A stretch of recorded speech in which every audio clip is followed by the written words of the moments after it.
मोहिनी के 3 बेटे थे।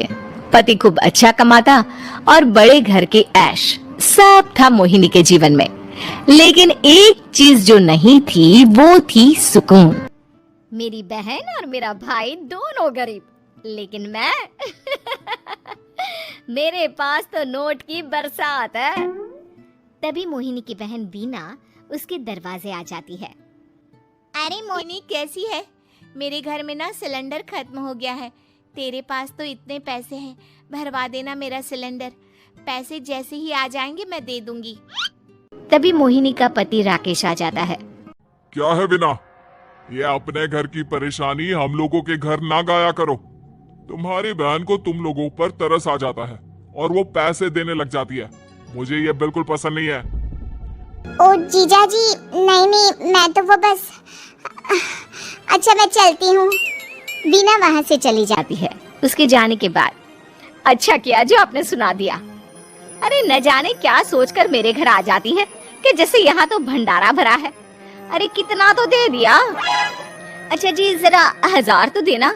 वो बिन्नी दीदी है ना, उनके घर जा रही हूँ। उनका पोता हुआ है तो मुंह दिखाई दे दूंगी। हाँ, उन लोगों के आगे तो शो ऑफ किया करो। वो खुद को बड़ा अमीर शो करते हैं ना। दिखा दे कि तू भी किसी से कम नहीं है। हाँ जी, इसी के लिए तो जा रही हूँ। मोहिनी तैयार होकर अपनी बुआ की बेटी के घर जाती है, जहाँ उसके पोते का कार्यक्रम चल रहा होता है। वहाँ वीना भी आई होती है। अरे वीना, क्या जरूरत थी यहाँ आने की? तेरे घर पर गैस नहीं है तो वो भरा लेती। क्या करूँ मोहिनी, बुआ को बुरा लग जाता नहीं जाती तो। वैसे मेरे पास एक जोड़ा बच्चे का कपड़ा रखा था, वही अपनी चांदी के पायल के साथ देने जा रही हूँ। घर पर गैस थी नहीं, सोचा परिवार यहीं खाना खा लेगा, बाकी सुबह का सुबह देखा जाएगा। मोहिनी को बहन पर दया आ जाती है। वो पर्स से 1000 रुपए निकाल कर दे देती है। ले वीना, लेकिन पैसे वापस कर देना, तेरे जीजाजी हिसाब लेते हैं। मोहिनी भी क्या करती, गरीबी में बहन का सहारा ही उसके जीवन जीने का आधार था। फिर एक रोज, सुनिए, भाई के घर बेटी हुई है, मुझे माँ के पास जाना होगा। अरे उस घर में ना कूलर है ना एसी, कैसे रहोगी तुम? हाँ वही सोच रही हूँ कि अकेली जाऊँ, बच्चों को साथ ना ले जाऊँ। चली जाओ, लेकिन ये जो तुम अपने गरीब परिवार से मिलने चली जाती हो ना, मुझे बिल्कुल अच्छा नहीं लगता। पता नहीं मैं भी कैसे मैनेज करती हूँ, लेकिन क्या करूँ। मोहिनी भाई भाभी के घर आती है। मोहिनी, कैसे आना हुआ? तो यहाँ हम लोगों के घर रह लेगी या फिर किसी होटल में रहेगी? क्या हो गया है माँ, मोहिनी को क्यों ऐसे बोल रहे हैं आप?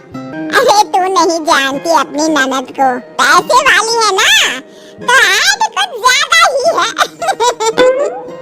मोहिनी को माँ की बात का बुरा नहीं लगता है, क्योंकि उसे पता ही नहीं चलता कि माँ उसे जली कटी सुना रही है। वो भाभी की बच्ची के साथ लेन देन करती है और वहाँ से चली जाती है। उसके जाने के बाद, माँ क्यों आप मोहिनी को इतनी सारी बातें सुनाती हो? भाई का बेटा बोल पड़ता है। माँ, क्योंकि दादी जानती है कि बुआ के अंदर घमंड है। सही बोल रहा है मोहन, बहू भले तुझे ना दिखता हो, लेकिन मुझे और मोहन को दिखता है कि वो कितनी घमंडी है। मोहिनी मायके आती है, जहाँ गरीबी के कारण चीजें कम होती हैं। इस मोहन के बच्चे को काम पर लगा दो ना, किसी दुकान या किसी होटल में, बर्तन धो लिया करेगा, कम से कम 4 पैसे और आएंगे घर में। देख मोहिनी, माना तेरे पास पैसा है, लेकिन तेरे भाई के दिन इतने भी बुरे नहीं चल रहे कि वो अपने बच्चे की पढ़ाई रुकवा कर उससे बर्तन धुलवाए। मोहन माँ की ओर देखता है, जैसे आंखों से बोल रहा हो, देख लिया बुआ का हाल। हाँ मोहिनी, बात तो सही है, लेकिन अभी मोहन को पढ़ना है। आखिर तुम भी तो अपने दोनों बेटों को पढ़ा रही हो ना। मेरे बेटों से कैसे कंपेयर कर सकती हैं आप? अरे वो तो कलेक्टर बनेंगे। हाँ, कल को वो मोहन को नौकरी में रख लेंगे क्यों? मोहिनी कुछ दिन और रहकर चली जाती है। धीरे धीरे दिन बीतता है। मोहन बड़ा होता है और कड़ी मेहनत से सफल भी हो जाता है। मोहिनी, माँ के जाने के बाद तो तुमने भाई भाभी के घर जाना छोड़ ही दिया, क्यों? वो क्या है ना, उन लोगों का घर छोटा है, मेरे बच्चे जाना ही नहीं चाहते। पर तुझे क्यों अचानक मायके की बात याद आ गई?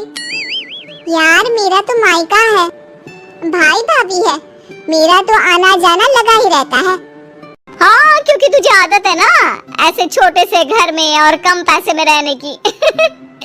वैसे क्या खबर है आजकल मायके की अपने? अब वो घर छोटा और कम पैसे का नहीं रहा, क्योंकि मोहन तो बहुत बड़ा आदमी बन गया है। फिर क्या, मोहिनी भाभी को फोन करती है। मोहन किसी बड़ी कंपनी का मैनेजर हो गया है क्या भाभी? क्या ये सच है?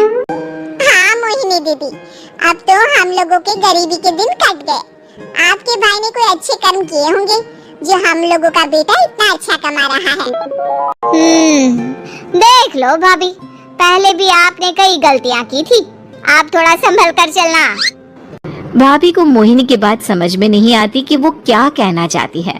फिर एक दिन बीना मोहिनी से कहती है, मोहिनी, हमारा भतीजा मोहन अच्छा कमा रहा है, क्यों ना मैं अपने बेटे की नौकरी के लिए उससे बात करूं?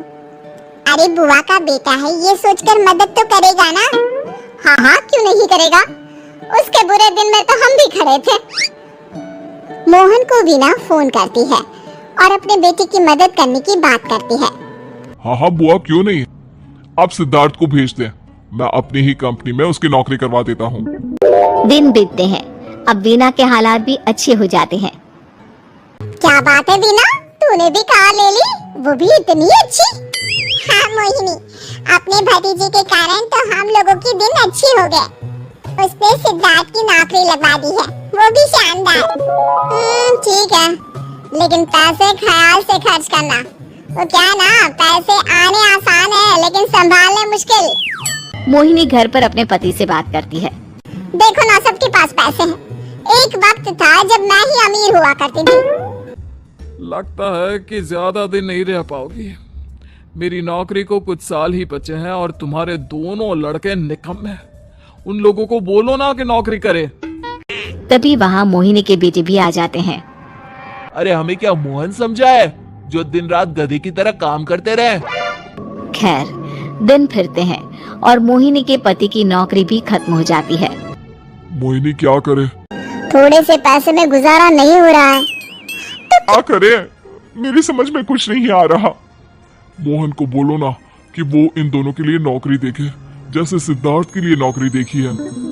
मोहिनी क्या कहती, उसे अपने वो दिन याद आ जाते हैं जब उसने भाभी से मोहन को नौकर बनने की सलाह दी थी। क्या हो गया, क्या सोच रही हो मोहिनी? यही कि वक्त कभी भी किसी का भी पलट सकता है, ऊपर वाले से डर कर रहना चाहिए।